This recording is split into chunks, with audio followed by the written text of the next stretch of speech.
Previously on the Beam Chronicles. Micah, you have escaped. Cidney, I always do. How? I am a resourceful man, brother Cidney. Is this the best you got? This little worm and its 6-month-old memory. You really think that's enough to keep us under your thumb? You think we won't even try to run through an open fucking door? And we're taking it back, Charlie. Prophit can't even do it without us. Not anymore. Little moral victories is over. We're taking our fucking lives back. We aren't killing anyone, and we're going to save people who need us. And if Prophit doesn't like it, he can come get us back into submission himself. I am sick of letting him dictate my life through a worthless surrogate shit stain like Peter. So if he's not going to bother showing up, we're making our own rules. It starts today. We're taking it back. New World Order. You in? Hell yes. You fucking know I'm in.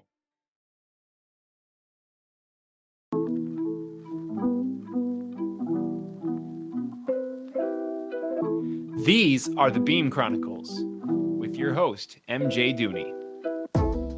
Book 2, Compromise. Chapter 13, Cidney Kovorski.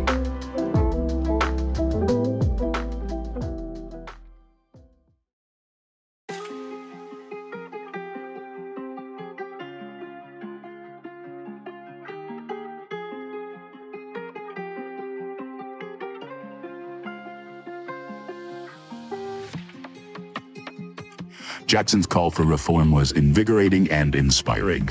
But once the dust settled from Charlie's rescue of an elementary school and Jackson's dispatching of Peter Cranston's idle threats, it lost a bit of its luster. Parts of it held up, for we still had nothing to lose without Prophit actually there to demand our obedience, but inevitably, fear of his return and retaliation crept in to dampen the glow, at least personally. Granted, he would not murder us. If we did start playing by our own rules, rescuing bystanders and refusing to equalize, Howie would not be so rash as to kill us for it. He has had a history of being unpredictable and unreasonable at times. Maybe it was haphazard to play chicken with it, but Jackson and Charlie both had prior attempts at insubordination, and while they were broken by Howie's retaliation, they always were permitted to continue living. Surely we would be punished eventually, surely severely, but to cut ties with 3 individuals as publicly beloved and physically powerful as us would be a significant loss of ground for Prophit in 2 races at which he aimed to excel. Any permanent or even long-term sentence handed to us in response to our resistance movement would be met with social outcry, and even if he and Peter managed to disguise our torture to the world, say by telling them we had fallen in combat, the incessant anomaly problem would only exacerbate in our absence. Beam was already poorly equipped to handle several cases a month without Ava, and would be hard-pressed to find replacements fast enough to withstand the backlash of 1,000 angry, oppressed anomalies, rushing to fill the vacuum of power left by our apparent demises. Perhaps Howie himself realized how important and irreplaceable we were now to his mission. Perhaps that was why he had left the door wide open, with only the frail-bodied and wicked-minded Peter Cranston in place to block it. Perhaps this new world order was a compromise Howie was prepared to grant us anyway, and allowing us the opportunity to feel like we were taking it was yet another ploy to keep us satisfied and in line. Most likely, though, Howard Prophit would return, lock us in the dungeons for a few days to re-establish his dominance, then politely insist that things returned to the structure he erected when he founded our bureau. That was all it would require. When he did so was the only question. I thought it would likely happen within a week, but Charlie set the over-under at 4 days, so I took the over. I won that wager, to the tune of $10,000, and immediately dropped my earnings on a shiny new jet ski. After this transaction, Charlie offered me double or nothing on a month, and I reluctantly took the under this time. When I lost, I decided not to return my jet ski because I would likely have bought one eventually anyway, had the money to spare, and I loved it. At this point, 1 month in, the public began to notice our new ways, the generally kill-free May, and our new attentiveness to people caught in the crossfires. Jackson issued a public statement against Cranston's will, explaining our trial period with this new set of protocols. Being genuinely passionate on the subject and excellent at mass appeal, thanks, ironically, to Peter's tutelage, Jackson delivered a succinct, inspiring message that was received favorably by an overwhelmingly powerful majority. Beyond that, he explained to the world that the idea was his own and that Howard Prophit had graciously indulged him on this fantasy. In doing so, Jackson took all responsibility onto himself should the experiment fail and simultaneously and most importantly released Prophit of any blame. Whether or not this blame release contributed to the profit-free June that followed, we still did not know. What we did know was that after Jackson's press conference, we experienced the predicted uptick in hostage situations that caused Beam to implement their policy on ignoring bystanders in the first place. Conveniently, after only a few incidents of confusion, the anomalies quickly picked up that only Ava would respond to hostages. The remaining Equalizer teams continued to focus on the bust as the primary objective. Anomalies being busted by Ava almost always took hostages now, but they were also always rescued. We were simply too good at the game, too well-practiced, too coordinated, too powerful, and too driven. Between Charlie's speed, my strength, Jackson's combination of the two, we were yet to experience a situation that ended in anything other than a busted anomaly and a freed hostage. Perhaps when we broke that streak of successes, Prophit would return to reset the order, but since we grossly outgunned all of our opponents and for the first time I could remember, adamantly cared about our work, we simply could not lose a single person we set out to save. And hence we did not break our streak through May, June, and the first 2 weeks of July. Charlie's initial over-under of 4 days seemed baffling and foolish now. It had been 8.5 months since Prophit had last appeared at HQ. The last 2.5 of them were perfectly free and beautiful, but I still held on with bated breath for the miraculous run to end. All it would take was one chaotic brute, crazy enough to throw a wrench we could not catch into the mechanics of our best laid plans. We had seen our fair share of such brutes. We knew one would come, inevitably. I had already counted today as safe, though it was dinner time, after our daily bust had already wrapped up uneventfully. I made plans with Charlie and Jackson to watch scary movies that evening, but first I needed some sustenance. They tended to eat disgusting but healthy things, so I left them alone in Charlie's apartment to do that while I ventured down to my own to grab a can of pasta, perhaps a fast shower. When I got inside, I removed my earpiece and set it into the bowl I kept by the door, kicked off my boots and began walking toward the bathroom, tugging my battered white tank top over my head. But on my way there, I heard a noise from the kitchen and decided to investigate it. My heart jumped into my throat when I saw him. My brother, Micah Single, again freed from his dungeon cage, harmlessly rummaging through the canned goods in my cabinets. Maybe I was only imagining things, or perhaps was finally insane. Overcome with thunderstruck disbelief, I sputtered. Micah? He glanced over his shoulder, startled as if he were not expecting a visitor in the home he was invading. Ah, Prince Kovorski, what is this bullshit, eh? He shook an open palm at the contents of my kitchen. Refrigerator is wall-to-wall with chicken nuggets and the cupboards only have this, beefaroni. Beefaroni is rather delicious, I replied, unaware of why my mouth was saying such absurd and irrelevant things beyond its contribution to the general absurdity and irrelevance of the situation at hand. If you have never had it, I would gladly share. What kind of self-respecting Polish man has not a drop of vodka in his kitchen, eh? He ignored my generosity. Alcohol has a very strange effect on me, brother, even in small doses. I think that is point of alcohol, Brother Cidney. He snatched a can of beefaroni off the shelf and snapped it in half, then began picking the pasta out of the 2 half cans with his fingers, eating it. I scoffed loudly and he cocked an eyebrow at me. What? You said I could have can? That is not how you open them. Surely there are shards of metal in there. You will slice up your tongue. He shrugged, returning to his meal, sucking on a finger and audibly popping it out of his mouth. I'll heal. You are wasting my beefaroni. This is what concerns you. He was right. I felt sudden embarrassment that I had done nothing but discussed canned pasta to this point, no matter how delicious. You have escaped again. How? I am resourceful man. That is what you said the last time. And it is still true. My benefactor has asked me not to tell you too much. Sorry, Brother Cidney, it's no personal. I understand after all he has done for you, you would not want to betray his trust. I did not say benefactor was man. He quickly rebuffed my attempt to attain more details on who was letting him loose, not distracted from his meal. And again, you come straight to me. Is the reason for that also the same as last time? I asked. He said nothing in response, simply smirked and snorted a bit, then tapped the underside of his chin with his fingers, snapping his neck back and clicking his tongue. To indicate his will to be decapitated, I shuddered, but did not allow him to shake me mentally. I have thought a lot about what you said to me the last time we fought, Micah, and I realized that you were right, in a sense. While I had come a long way from my days with Kovorski, I was still very far off from the sort of man that I wanted to be. Ah! He groaned, wiping his fingers on his beat-up sleeveless t-shirt and inspecting them. My fingers are orange. This orange, it does not come out. I hesitated. He seemed disinterested in my appeal, but persisted anyway. In the last few months, I have tried to be that man. Surely you have seen it on the television in your cell.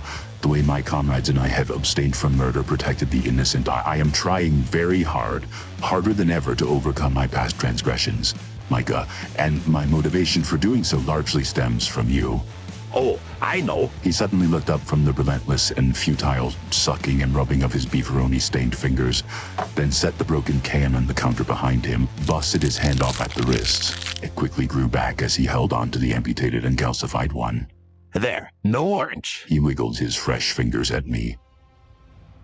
Micah, I am truly sorry for what happened between us in the past, but I can make it up to you. If you will allow me to, if you will at least try, I do think that I can help you, and together we can... Cidney, please. He palmed his face and shook his head exasperatedly.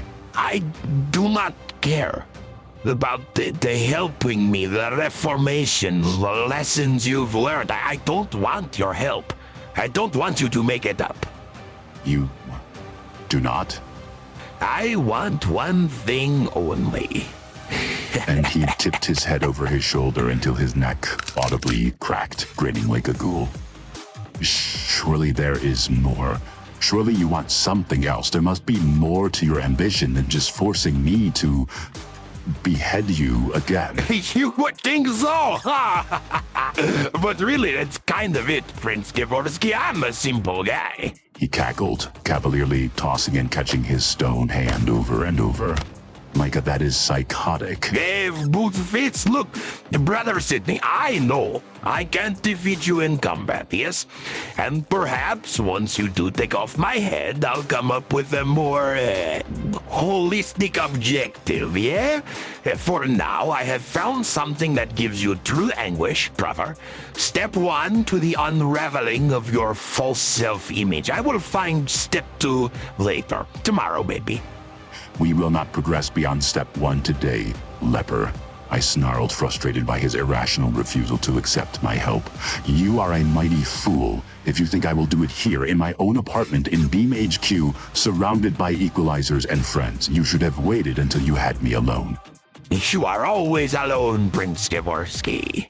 He fiendishly grinned at me, and my internal temperature dropped as the words reverberated in my skull. Also, time is running out. The more we talk, the closer we get. You should really get moving. I do not understand. Time is running out for what?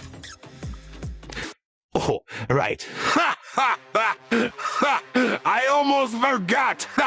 Best part, my benefactor, we made deal. That way you'd have somewhere else to be, no time to construct better solution, have to take head and run. He lets me out, I come to you, he puts bomb on bridge. Yeah, blows any minute now. I spun around back toward my door to grab my earpiece, desperately wanting to page Jackson and Charlie, but before I took a step toward it, Micah threw the calcified hand he had been playing with across the room into the bowl and crushed my comm, a 1 in a million shot.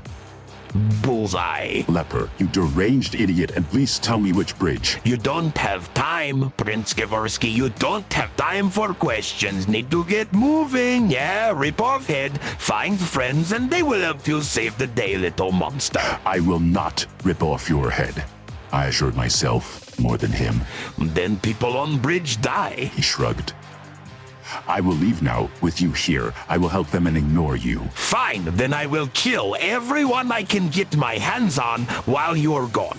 10 people maybe before you even reach front door. It is simple choice, Prince Kovorski. Take my head, everybody leaves. Don't people die. But either way, it does not matter. Either way, you are still the same I pounced on him, began punching him repeatedly in the skull with one arm while I wrapped the other around his neck. The sheer irrationality, the unwinnable and stupid predicament he had fabricated for me to grapple with, completely contrived for the impossibly deranged goal of getting me to decapitate him. It was all enough to infuriate me. I knew every second I lingered, pounding on him, was 1 second closer to the explosion of the bridge. Whichever one of the 20 or 30 in the capital, I still did not even know where I was going once I had secured Micah's unconsciousness, which only drove up the pressure to knock him out faster, more forcefully. What are you doing? He questioned, each word interrupted by another blow to his head. I am trying to knock you out, I gruffly explained. I do not knock out so easily, brother. Trauma, I recover quickly. Well, physical trauma at least.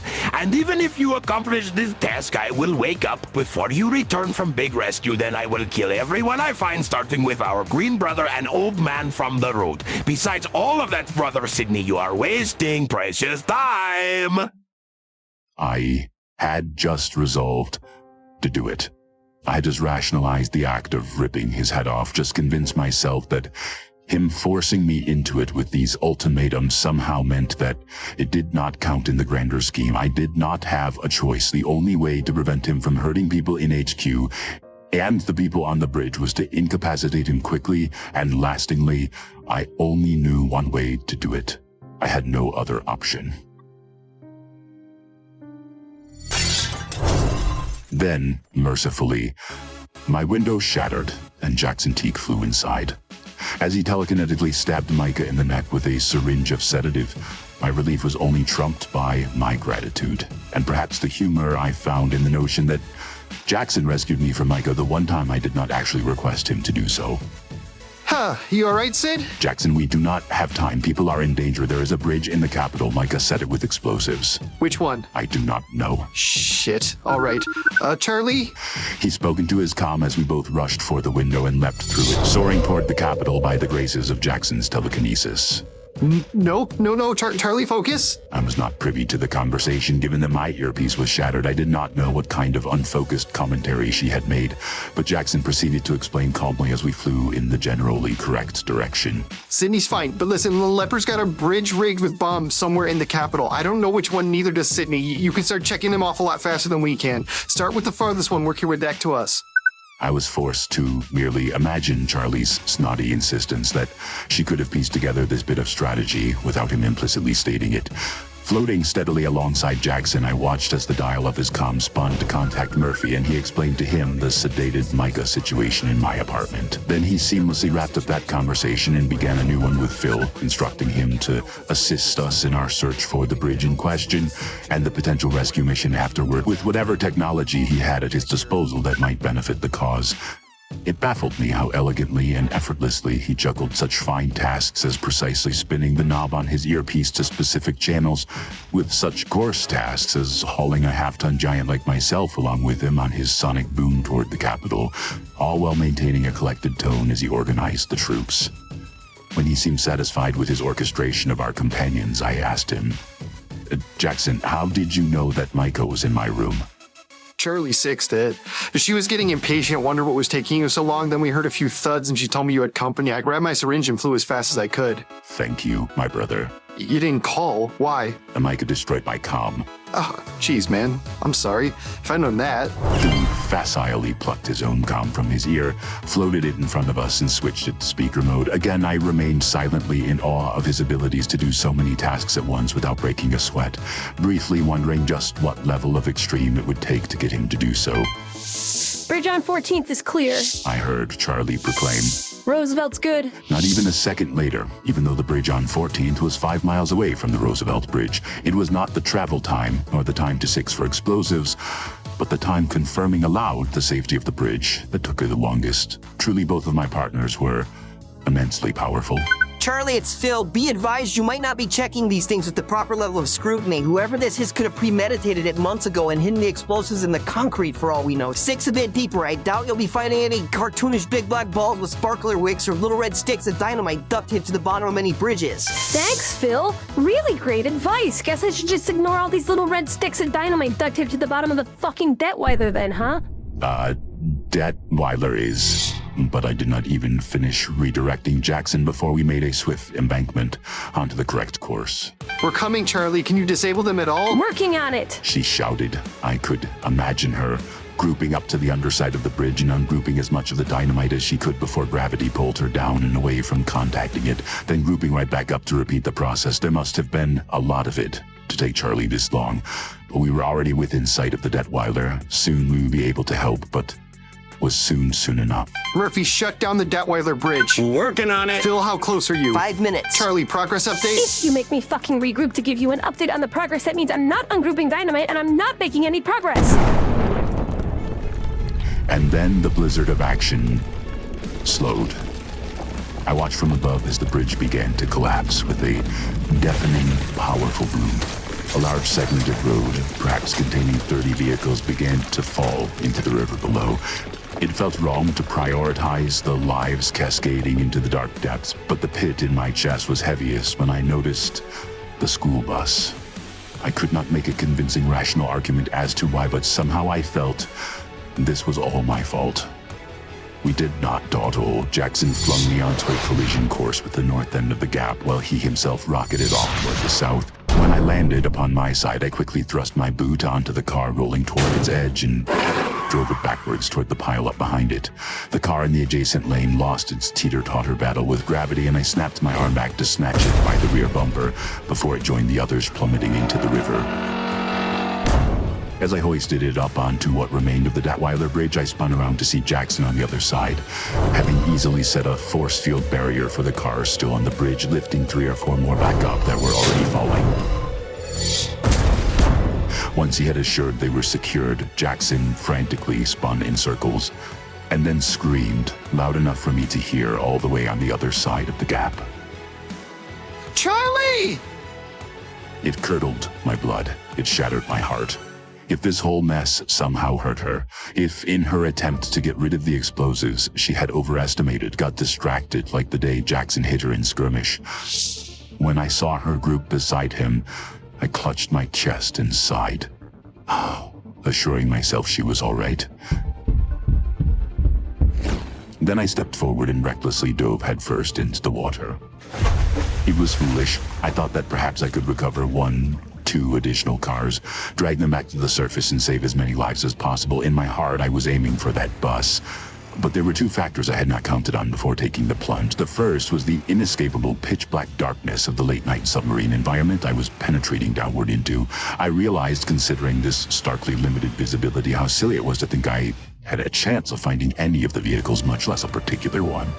But then the second factor hit me. There was a distinct lack of air underwater, specifically diatomic nitrogen. This was, admittedly, my first swim.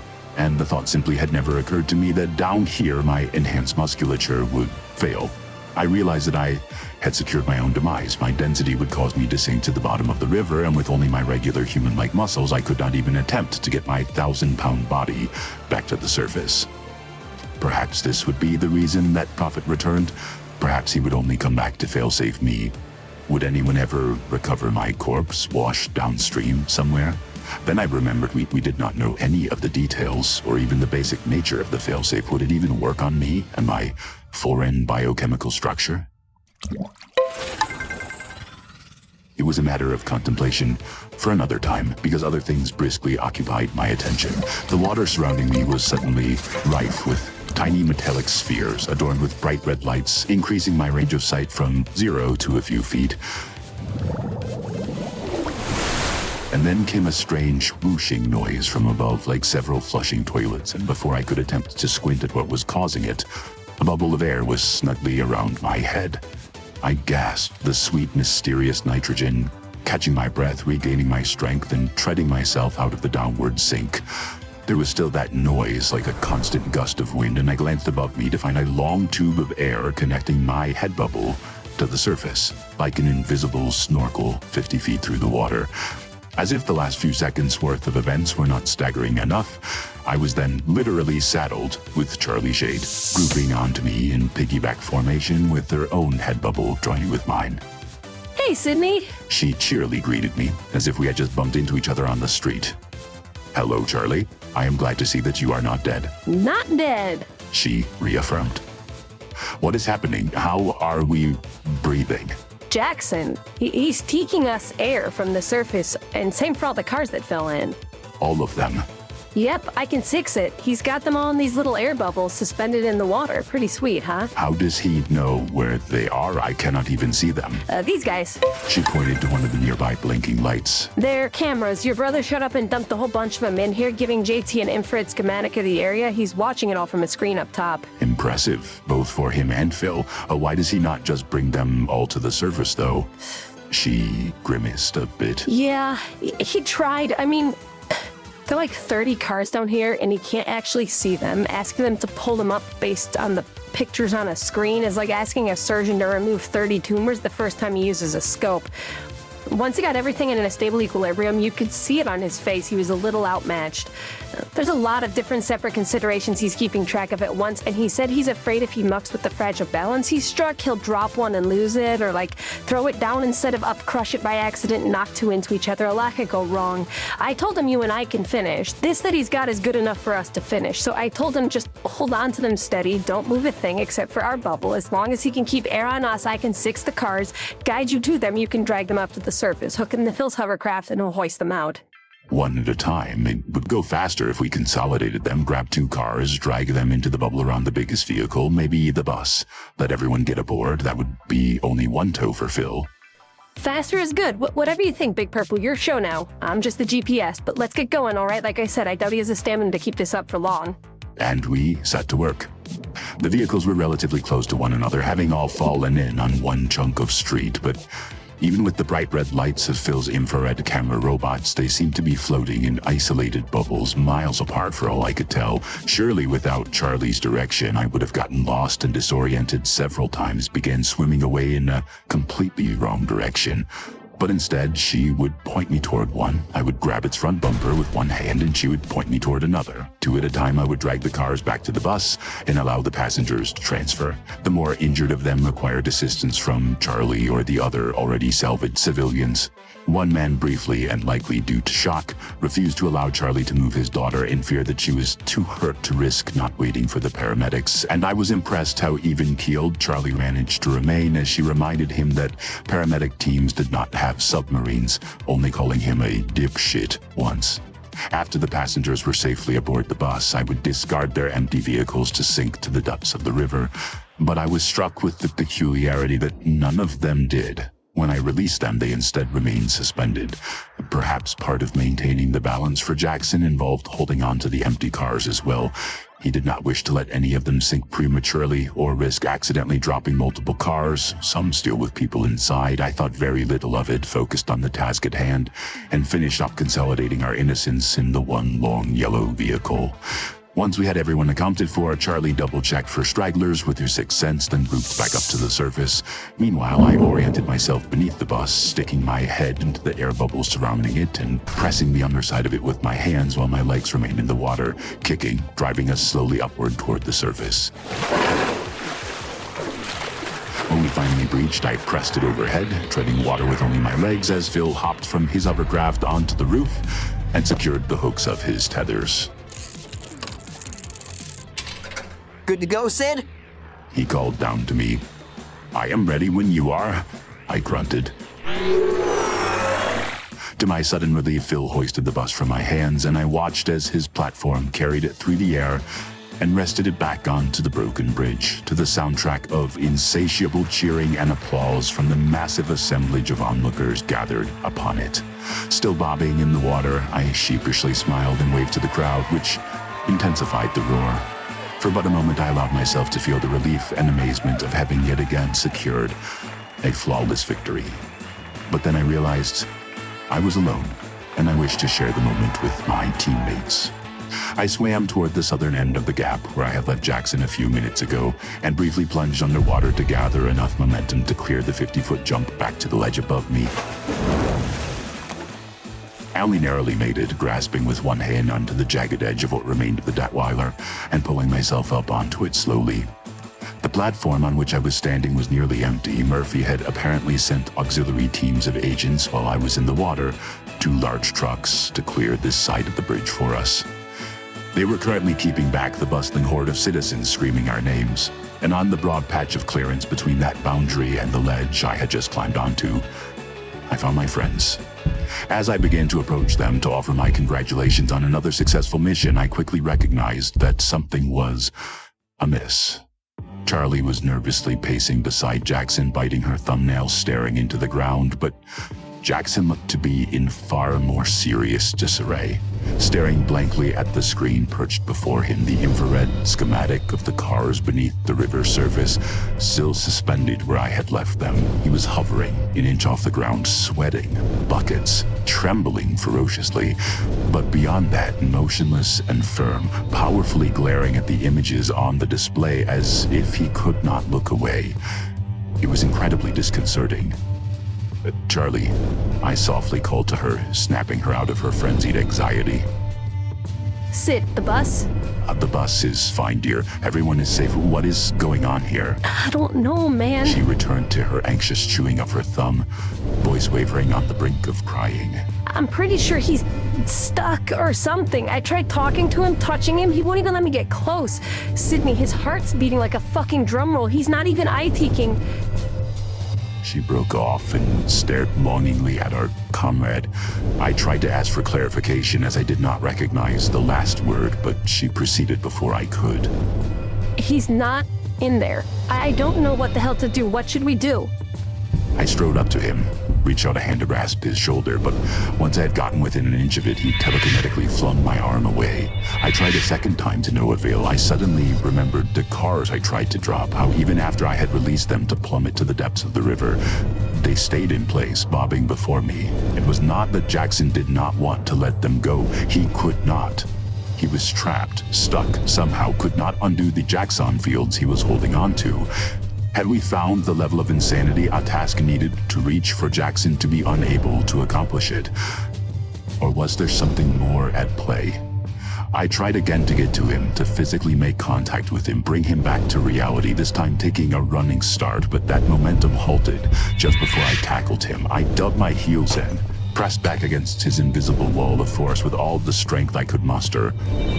After only a few seconds of this to no avail, I was flung through the air, landing 10 feet on my backside, crumpling the pavement beneath me.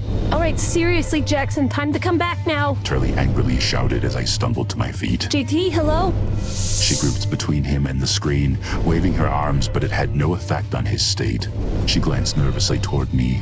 The crowd gathered several yards away from us, then sighed. Okay, yeah, priorities, fuck it.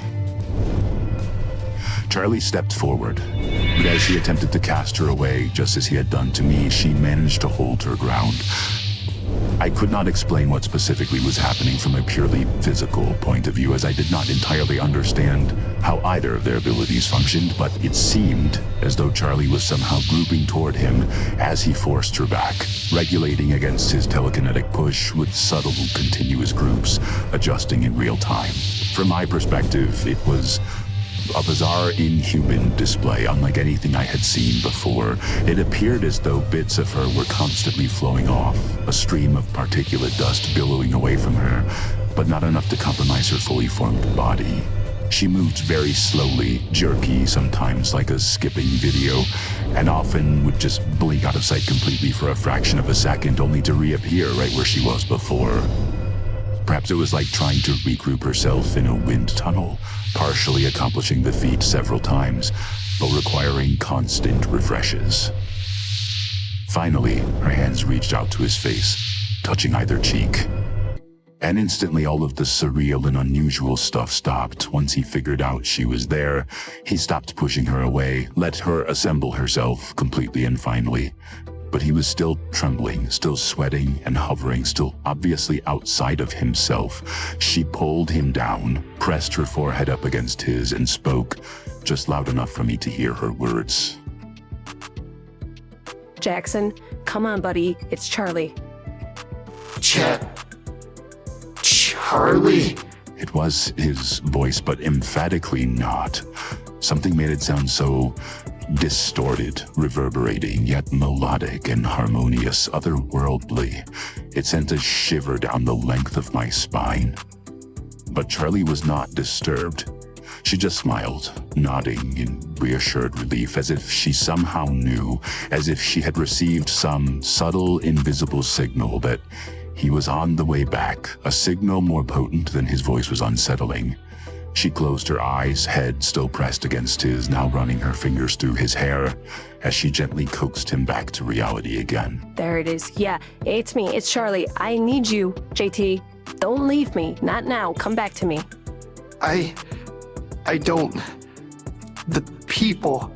Charlie, the people that fell in... Spoke much more cohesive and fluid, less eerie, closer to his actual voice. If I had not heard him say her name a moment ago, I would not have noticed any difference at all from the norm. Progress. I held my breath that her progress would continue. We need to get them. We need to save them. We already got them, Jackson. We saved them. Sid and Phil pulled them all out. They're all safe. You saved them. But... Are you sure you got them all? I promise. I sixed it myself. All of them, Charlie. Yes, all of them. Every single one. I know it. We got them. His feet were finally on the ground, without her pulling him down, and his eyes shut, shaking hands resting softly around her waist. Charlie, if we missed one, just one, I can't let go. Not yet. What if we forgot about one of them and he's still down there and... We didn't forget any. I promise you. Trust me. We saved them all. They don't need you anymore. Let it go. Come back to me, okay? They don't need you. I need you now. I need you. Focus on Charlie. And as she spoke, he finally stopped shaking, exhaled one mighty, exhausted breath, and collapsed into a firm embrace, burying his forehead into her shoulders while she stroked his hair. I watched the cars and the screen drop, washed downstream as they fell to the depths of the river, and fell backward myself into a relieved seated position, silently observing my partners. It was as if no one in the universe existed, save them. And the thought occurred to me ever so briefly that even considering how difficult it was to reach Jackson moments ago, it would be more challenging to reach him now. You are always alone, Leper's words. Thus, I probably should have discarded them, yet something about the way Micah and I were connected, how blind luck and circumstances were all that separated me from him, forced me to consider these offhand comments when they rang so true. A different test tube, a different model number, the slightest detail that Kovorski decided needed to be tweaked, and I would not have been his successor. I would have been Micah. Maybe in some ways, I still was. And so maybe if Micah thought it, I would have thought it eventually as well. I was always alone. Even when they helped me, even when they stood 3 feet in front of me, I was alone. I was ashamed, as ever, of these feelings of isolation. Considering how close I had possibly come to losing my friend, it hardly seemed important or appropriate, so I shut them away. I just wish I could shake the suspicion that there was something vital they were not telling me. Charlie finally spoke after several seconds of simply smiling and stroking his head. So, I'm giving you some leeway on this to compensate for the 2 minutes you just spent not eye-teeking me, because I thought maybe it would never happen again, so I'm kind of soaking it up right now, but wow, you probably should relax just a little bit now, buddy. Sorry, am I, is it kind of intense? She bit her lip and sighed. Well, intense is a word. Yeah, well, it's not entirely subconscious at this point, if I'm being perfectly honest. She giggled, then lifted his head off her shoulder, brushing his hair back and whispering loud enough for me to hear. Then maybe you should stop, dumbass, because Cidney is watching. Huh? Oh, shit, Cidney! He briskly shoved her away, and she shrieked a little, toppling over briefly before drooping back upright into a balanced stand, as he came over to me, extending a hand to help me off the ground. I'm so sorry, Big Purple. I didn't hurt you, right? Just my pride, old friend. I grabbed his hand to accept the assistance, but could feel the frailness of his grip. Most of the effort getting me back onto my feet came from my end. His fatigue was understandable, given recent occurrences. You were phenomenal. Absolutely spectacular today, Jackson. You too, Sid. I couldn't have done it without you guys, and I tried to. It was not even accomplishable without you, my friend. Come on, guys. She hooked her arm under his, supporting his uneasy body. Let's go meet the people we just pulled out of death's grasp, huh? A whole bus full of little kids. We all know how much you like kids. Right. We will in a minute. Just, give me a bit to recalibrate. She nodded, and the three of us walked to the broken edge of the bridge, ignoring the ravenous chants of our names and sat along it with our legs dangling over the side. If nothing else, it made for a good photo op while we let our racing pulses settle. How did this happen? Charlie asked, resting her head onto my shoulder. How did Leper get a shit ton of dynamite under a bridge without anyone even noticing? How? I could do it. Jackson commented softly. You could do it. Sid could probably do it with enough time. Phil, too. Hell, Fly. Foon. It's not like there aren't plenty of capable people. I mean, yeah, but Leper? He mentioned assistance from his benefactor, I informed them. Whoever let him out of the dungeons. Oh, so Prophit.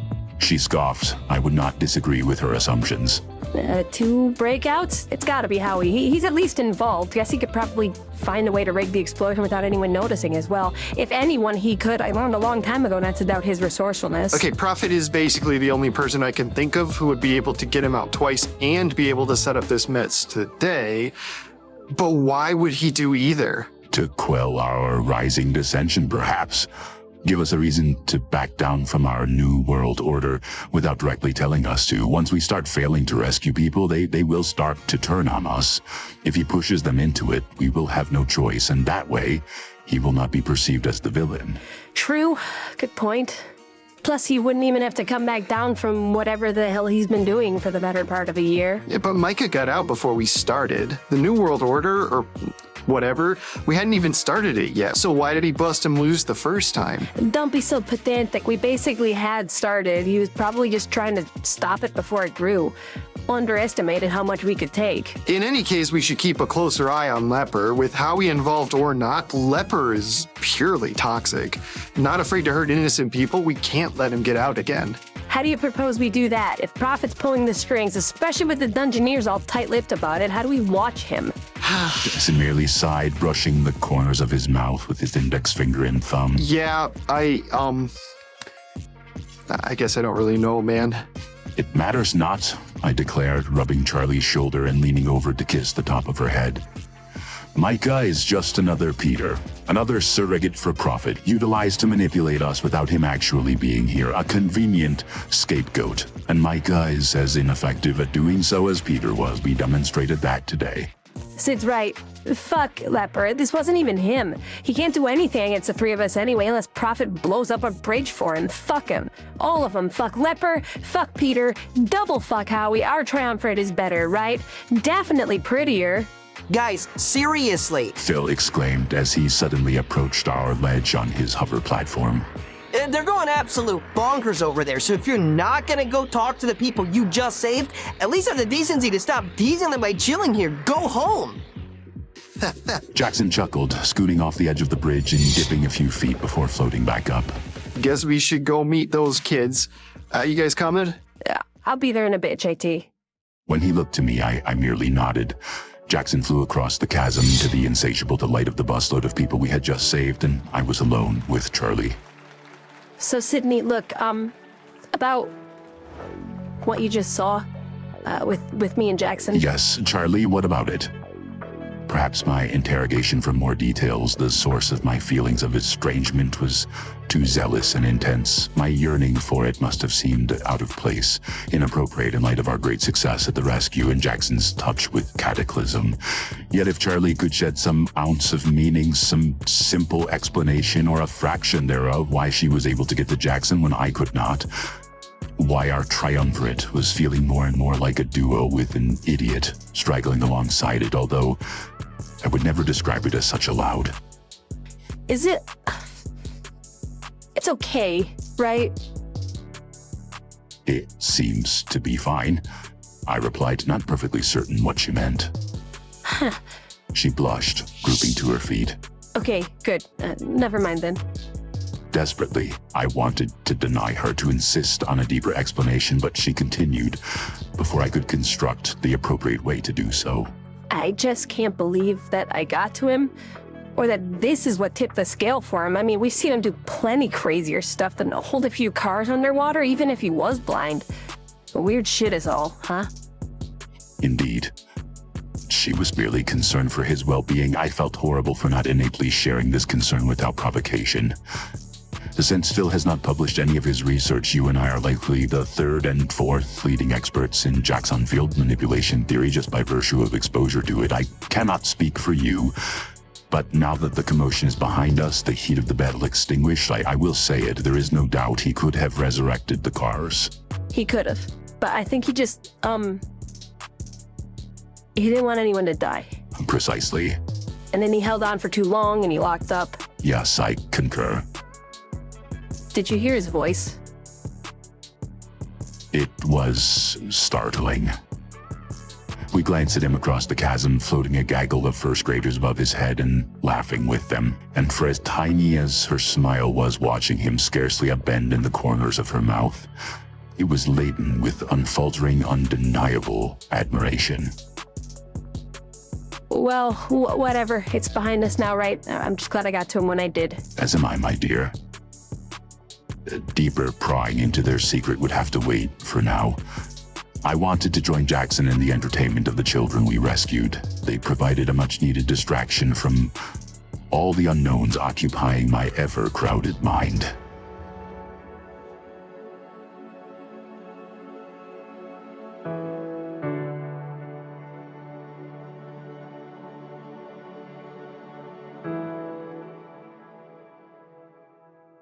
Thank you for listening to the Beam Chronicles, a fiction podcast written and produced by me, MJ Dooney. Sorry for the 2-week gap, but I'm back. I'm not going to get super personal here. I've had a wild couple of weeks. I was in the hospital for a bit, but I'm totally fine now. Then Thanksgiving, all that. I know the holiday season tends to get worse from here as far as being busy goes, but I really think I'm going to hit weekly episodes every Monday in December, just like I used to. Hold me to it. If I miss an episode, email me at beamchronicles@gmail.com, or do that anyway, just to say hi, or arrange an art collab, or whatever. Sounds good. Might as well follow me on social medias too, Instagram, TikTok, YouTube, Twitter, even though it's still pretty dead there, and a 5-star rating on whatever platform you're listening to this on would also be marvelous. All music and sound effects were sourced from the Epidemic Sound Library. Special thanks to Sergio Duarte for creating the cover art for the show. Thanks again for listening.